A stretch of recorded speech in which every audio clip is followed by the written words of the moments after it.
चलिए देखिए, अब आज हम करेंगे इसके अंदर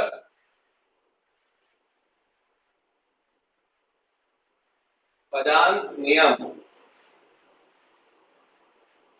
या बंध की ध्रुवणता को प्रभावित करने वाले कारक। बंध ध्रुवणता को प्रभावित करने वाले कारक। तो बंध ध्रुवणता या पजांस नियम के अनुसार बंध ध्रुवणता को प्रभावित करने वाले कारक कौन कौन से हैं? अभी हमने डिस्कस किया था कि धनायन का आकार जितना छोटा होगा, ठीक है, धनायन का आकार अगर छोटा होगा तो बंध की ध्रुवणता जो होती है वो क्या होगी? अधिक होगी। ठीक है, आकार छोटा है तो बंध की ध्रुवणता अधिक होगी। क्यों? क्योंकि धनायन जो है अधिक आसानी से इलेक्ट्रॉनों को आकर्षित करेगा। और बंध ध्रुवणता बढ़ेगी तो सहसंयोजक गुणों के मान में वृद्धि हो जाएगी। सहसंयोजक गुण। दूसरा पॉइंट, धनायन पर आवेश। अब देखो, धनायन का आवेश बढ़ेगा तो आकार छोटा हो जाएगा। आकार छोटा होगा तो बंध ध्रुवणता यानी ऋणायन की ध्रुवणता बढ़ जाएगी और ऋणायन की ध्रुवणता बढ़ेगी तो सहसंयोजक गुणों के मान में वृद्धि हो जाएगी। तीसरा कारक, ऋणायन का आकार। ऋणायन का आकार बढ़ेगा तो ऋणायन के नाभिक की इलेक्ट्रॉन से दूरी बढ़ेगी और ऋणायन के नाभिक की इलेक्ट्रॉनों से अगर दूरी बढ़ेगी तो धनायन क्या करेगा? उसे आसानी से ध्रुवीकृत कर देगा।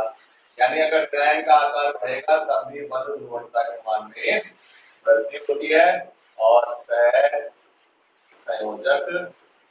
गुण बढ़ेगा। फोर्थ पॉइंट, ऋणायन पर आवेश। हमने बताया कि अगर ऋणायन पर आवेश बढ़ेगा तो ऋणायन का आकार बढ़ता है, क्योंकि ऋणायन पर कौन सा आवेश? ऋणावेश होता है और ऋणावेश के कारण क्या होता है? आकार के मान में वृद्धि होती है। तो ऋणायन पर आवेश बढ़ेगा तो बंध ध्रुवणता के मान में वृद्धि होगी, सहसंयोजक गुण बढ़ेगी। ठीक है, ये चार कारक जो है वो इंपॉर्टेंट कारक है। धनायन का आकार जितना छोटा होगा ध्रुवणता उतनी ही अधिक होगी। धनायन पर आवेश बढ़ेगा, ध्रुवणता के मान में वृद्धि होगी। ऋणायन का आकार देखो, धनायन पर आवेश की बात करें तो अपने जो है ऑक्सीजन ऑक्सीजन पढ़ा था, वहां पर एग्जांपल था CrO minus, CrO2 minus, CrO3 minus, CrO4 minus. तो देखो CrO माइनस में क्लोरीन पर धनावेश कितना है? +1। यहाँ कितना है? +3। यहाँ कितना है? +5। यहाँ कितना है? +1। इसका मतलब CrO4 माइनस जो है उसमें सहसंयोजक गुण सबसे अधिक होंगे। क्यों? क्योंकि धनावेश का मान बढ़ रहा है। धनावेश का मान बढ़ेगा, आकार छोटा होगा, ध्रुवण क्षमता बढ़ जाएगी। ठीक है, धनायन का आकार है, ऋणायन का आकार है, ऋणायन पर आवेश है, ये सब कारक जो है वो ध्रुवणता बढ़ाते हैं या घटाते हैं और उसके अनुसार सहसंयोजक गुणों के मान में वृद्धि होती है। फॉर एग्जांपल मान लो मैं लिखा lithium fluoride, lithium fluoride, lithium bromide, lithium iodide. अब देखो यहाँ पर धनायन का आकार तो फिक्स है लेकिन ऋणायन का आकार बढ़ रहा है। क्लोरीन का आकार छोटा, फिर क्लोरीन उससे बड़ा, फिर ब्रोमीन उससे बड़ा, फिर आयोडाइड सबसे ज्यादा। तो ऋणायन का आकार बढ़ेगा तो ध्रुवणता बढ़ेगी, सहसंयोजक गुणों के मान में वृद्धि होगी। तो ये सहसंयोजक गुण के मान बढ़ते हैं। ठीक है, लिथियम फ्लोराइड से लिथियम आयोडाइड तक चलेंगे तो सहसंयोजक गुणों के मान में क्या होगी? वृद्धि होगी। ठीक है, ऐसे अपने पास आवेश की बात करें कि ऋणायन पर आवेश बढ़ेगा तो उस कंडीशन के अंदर के अपने पास क्या होता है? सहसंयोजक गुणों के मान में वृद्धि। तो ज्यादा डिटेल नहीं है अपने एनसीईआरटी के अंदर, बस ये पॉइंट्स दिए हुए हैं। एक और फैक्टर है यहाँ पर, वो लिखो इसके अंदर। फिफ्थ पॉइंट है छदम अक्रिय विन्यास। छदम अक्रिय विन्यास व धनायनों की ध्रुवण क्षमता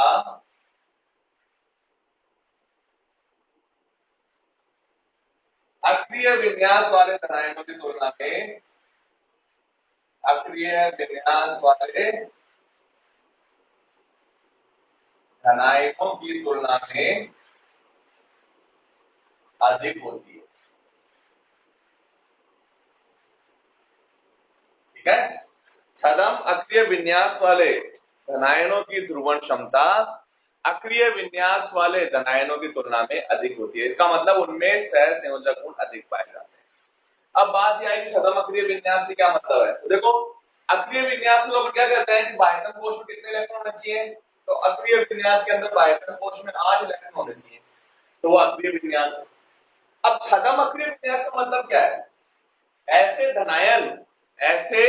धनायन जिनके बाह्यतम कोश में 8 के स्थान पर 18 इलेक्ट्रॉन होते हैं और उनका कोश पूर्ण पूरित होता है। ऐसे धनायन, नोट कर लेना, ऐसे धनायन जिनके बाह्यतम कोश में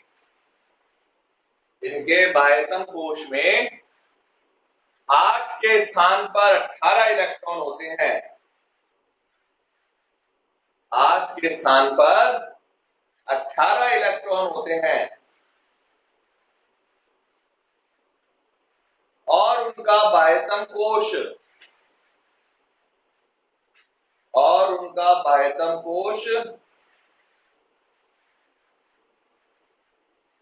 पूर्ण भरा होता है,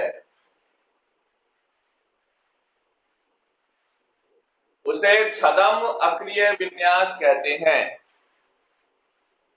उसे छदम अक्रिय विन्यास कहते हैं। उदाहरण देखो, जिंक +2 आयन। अब जिंक जो होता है उसका इलेक्ट्रिक विन्यास क्या था, 1s2। अगर अपन देखें तो ऑर्गन तक 1s2, 2s2, 2p6, 3s2, 3p6, 3p10 और 4s2। अब यहां पर मैंने अगर +2 कर दिया तो 2 इलेक्ट्रॉन s से बाहर निकल गए। अब जब इलेक्ट्रॉन s से बाहर निकल गए तो अब बाह्यतम कोश कौन सा है, तीसरा, क्योंकि चौथे कोश में तो कोई इलेक्ट्रॉन ही नहीं है। तो अब बाह्यतम कोश कौन सा है, तीसरा बाह्यतम कोश है। बताओ कितने इलेक्ट्रॉन है इसमें, 10 d के, 6 p के और 2 s के, कितने हो गए, 18 इलेक्ट्रॉन हो गए। ठीक है, और कोश भी क्या हो गया, पूरा भरा हुआ है, क्योंकि तीसरे कोश में 3 ही उपकोश होते हैं, S, P और D, और तीनों उपकोश पूरे भरे हुए हैं। तो कोश पूरा भरा हुआ है और 8 के स्थान पे कितने इलेक्ट्रॉन है, 18 इलेक्ट्रॉन है। तो ऐसे विन्यास को हम क्या कहते हैं, छदम अक्रिय विन्यास। और ये जो धनायन है इसमें छदम अक्रिय विन्यास पाया जाता है। तो ऐसे धनायन जिनमें छदम अक्रिय विन्यास होता है उनकी ध्रुवण क्षमता अधिक होती है, यानी इनमें सहसंयोजक गुण अधिक होते हैं। ऐसे कॉपर की देखो आप, तो कॉपर +1, इसका भी छदम अक्रिय विन्यास होगा, 3s2, 3p6, 3d10 और 4s1 होता है, तो एक इलेक्ट्रॉन निकल गया। तो अब विन्यास क्या बचा, ये विन्यास।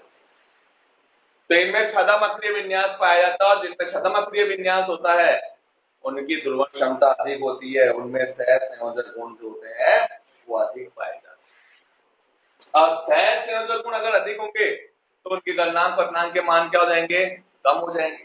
तो एग्जांपल कैसे आता है कि भाई सोडियम क्लोराइड और क्यूप्रस क्लोराइड दोनों में से किसका गलनांक अधिक होगा, किसका अधिक होगा, सोडियम क्लोराइड का। क्यों, क्योंकि यहाँ पर सोडियम आयन बन रहा है जिसमें अक्रिय विन्यास है, जबकि यहाँ पर क्यूप्रस आयन है जिसमें छदम अक्रिय विन्यास है। और छद्मक्रिय विन्यास वाले धनायन जो होते हैं उनकी ध्रुवण क्षमता अधिक होने के कारण उनमें सह संयोजक गुण अधिक होते हैं। तो क्यूप्रस क्लोराइड में सह संयोजक गुणों का मान अधिक होता है और सह संयोजक गुण अधिक होंगे तो गलनांक पदार्थ के मान क्या हो जाएंगे, कम हो जाएंगे। ठीक है, तो ये अपने पास पदार्थ नियम के अनुसार हमने यहाँ पर पॉइंट नोट किया उसको प्रोवाइड करने वाले कारक की बात। ठीक है, तो ये हो गया अपने पास द्विध्रुव गुण सह संयोजक यौगिकों में आयनिक गुण बताता है और पदार्थ नियम आयनिक यौगिकों के अंदर सह संयोजक गुणों की व्याख्या। अब हम करते हैं नया टॉपिक अपना संयोजकता बंध सिद्धांत। हेडिंग डालिए संयोजकता बंध सिद्धांत।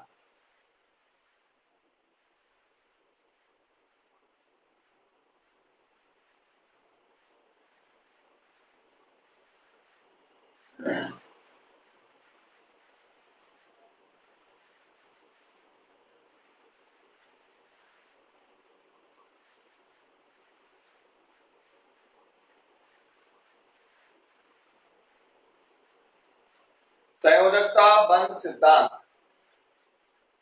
देखिए यह सिद्धांत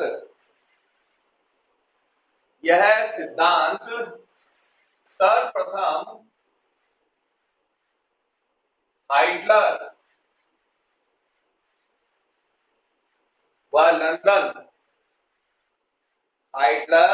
लंदन ने 1927 में दिया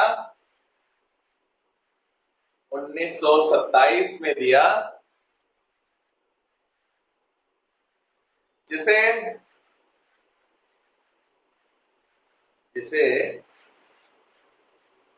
पॉलिंग व स्लेटर ने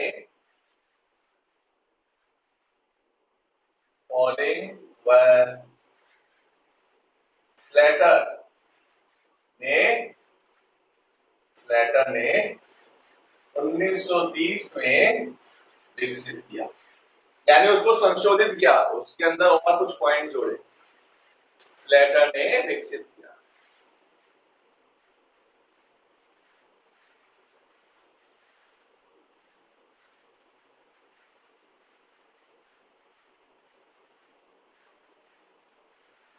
यह सिद्धांत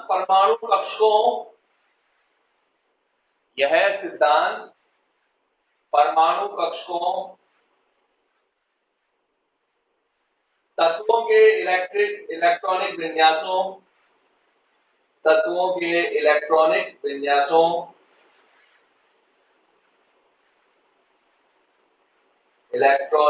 विन्यासों परमाणु कक्षकों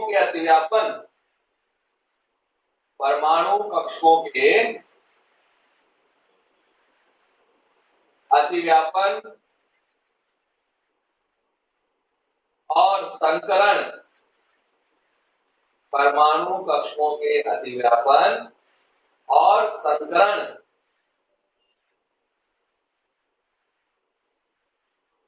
तथा अध्यारोपण के सिद्धांतों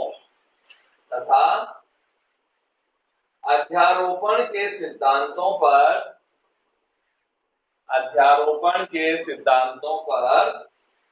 आधारित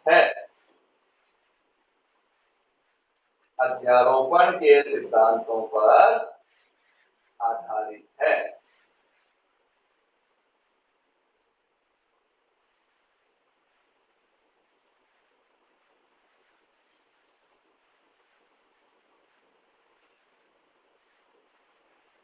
संयोजकता कोश सिद्धांत के मुख्य बिंदु निम्न प्रकार से है।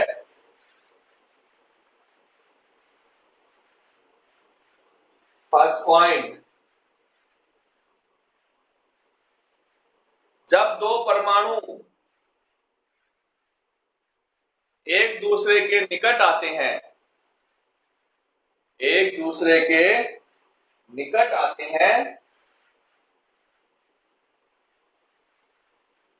तो उनके कक्षक एक दूसरे पर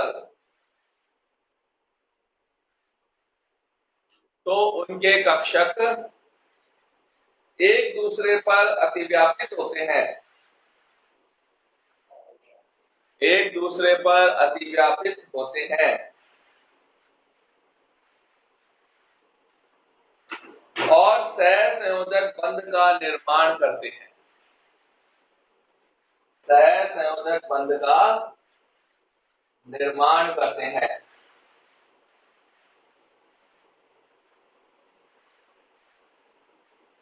सेकंड पॉइंट,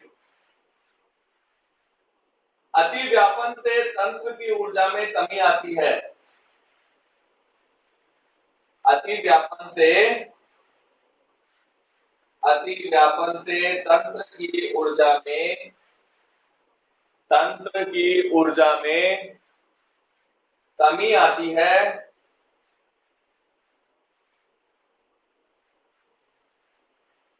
और अणु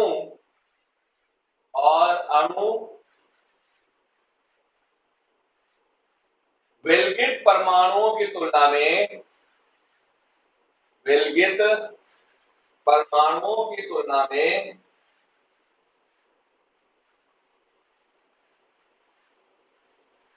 अधिक स्थायी होता है, विलगित परमाणुओं की तुलना में अधिक स्थायी होता है।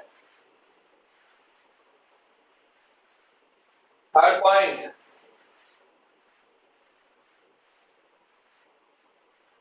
संयोग करने वाले कक्षक अर्धपूरित होते हैं, संयोग करने वाले कक्षक अर्धपूरित होते हैं, यानी कि हर कक्षक कैसा होगा, अयुग्मित इलेक्ट्रॉन वाला होगा, अर्धपूरित होते हैं।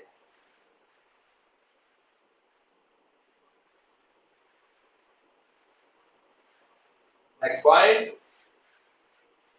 अतिव्यापन का परिमाण अतिव्यापन में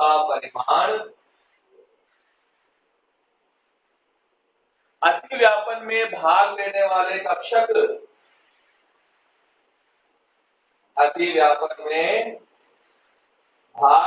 वाले कक्षक वह उसकी प्रकृति पर निर्भर करता है, भाग लेने वाले कक्षक वह अतिव्यापन की प्रकृति पर निर्भर करता है।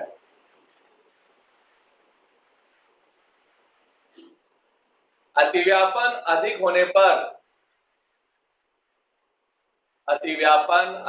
पर बंध प्रबल होता है।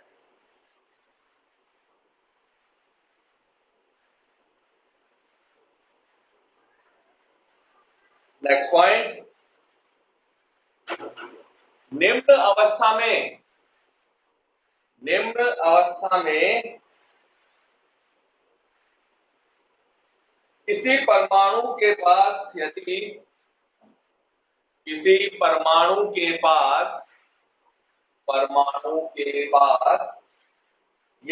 उपयुक्त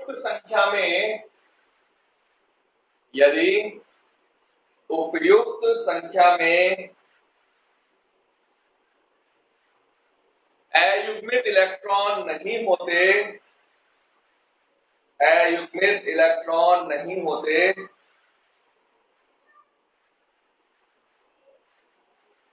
तो परमाणु अपने इलेक्ट्रॉनों को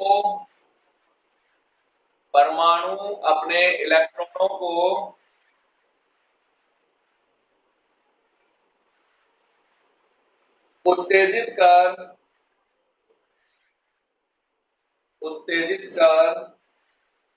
सहसंयोजक बंध बनाता है।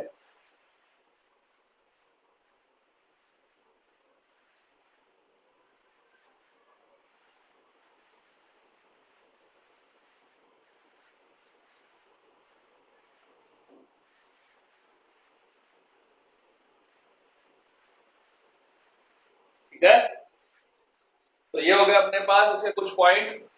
बाकी टॉपिक जो है अपने पास कल स्टार्ट करेंगे और कल ही इनको जो है आगे एक्सप्लेन करेंगे अपन, है ना।